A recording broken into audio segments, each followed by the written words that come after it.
చాలా మందికి రేపు ఏం జరుగుతుందో తెలుసుకోవాలని కుతూహలంగా ఉంటుంది. రాశి ఫలాలను చూస్తూ తమ రాశికి అనుగుణంగా జాగ్రత్తలు తీసుకునే వాళ్ళు చాలా మంది ఉంటారు. అయితే పోతులూరి వీరబ్రహ్మేంద్ర స్వామి కొన్ని తరాల ముందు ఏం జరగబోతోందనేది ముందుగానే చెప్పారు. ఇలా కాలజ్ఞానం ముందుగానే ప్రచురించే వాళ్ళలో అచ్యుతానంద దాస్ కూడా ఒకరు. ఈయన చెప్పే విషయాలు నిజంగా మన భవిష్యత్తులోకి వెళ్లి తెలుపుతున్నట్లు ఉంటుంది.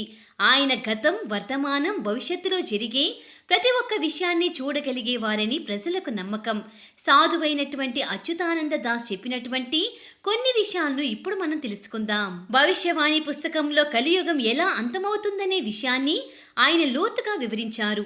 దీని ప్రకారం కలియుగం అంతమయ్యే ముందు ఈశ్వరుడిని ప్రజలు మర్చిపోతారట, దేవుడికి విరుద్ధంగా మాట్లాడుతారట, ధర్మాన్ని పాటించేవారు తక్కువైపోతారు, సమాజంలో గురువులకు బాగా చదువుకున్న వారికి విలువ లేకుండా పోతుంది, బాబాలు ప్రజలను మోసం చేయడానికి చూస్తారు, ప్రజలు తమ సంస్కృతిని ఆచారాలను మర్చిపోయి దుర్మార్గపు జీవితాన్ని గడుపుతారు, నేరస్తులు భయం లేకుండా పెద్ద పెద్ద ఆయుధాలను వీధుల్లోనే వాడతారట, స్త్రీ పురుషులు అక్రమ సంబంధాలను పెట్టుకుంటారు, వ్యభిచారాన్ని వృత్తిగా ఎంచుకుంటారు, కలియుగాంతం సమయంలో కొద్ది ఆహార కరువు ఉంటుంది, వివిధ రకాల జబ్బులు పెరుగుతాయి, ప్రమాదాలు కూడా జరుగుతాయట. ఈ పరిస్థితుల కారణంగా ప్రజలు ప్రభుత్వాలపై తిరగబడతారు.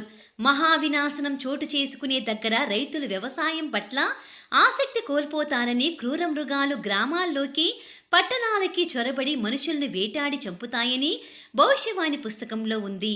అంతేకాదు సూర్యుడి తాపం పెరిగి వాతావరణం అల్లకొల్లాలంగా మారుతుంది, తుఫాన్లు బీభత్సం సృష్టిస్తాయి, ఆ శబ్దానికి ప్రజలు భయప్రాంతులకి గురవుతారు, పూరీ జగన్నాథ్ ఆలయంలోని జెండా పదే పదే కిందకు పడిపోతూ ఉంటుందని భవిష్యవాణిలో చెప్పడం జరిగింది. మరి భవిష్యవాణిలో చెప్పిన అంశాలతో మీరు ఎంతవరకు ఏకీభవిస్తారు? కామెంట్స్ రూపంలో తెలియజేయండి.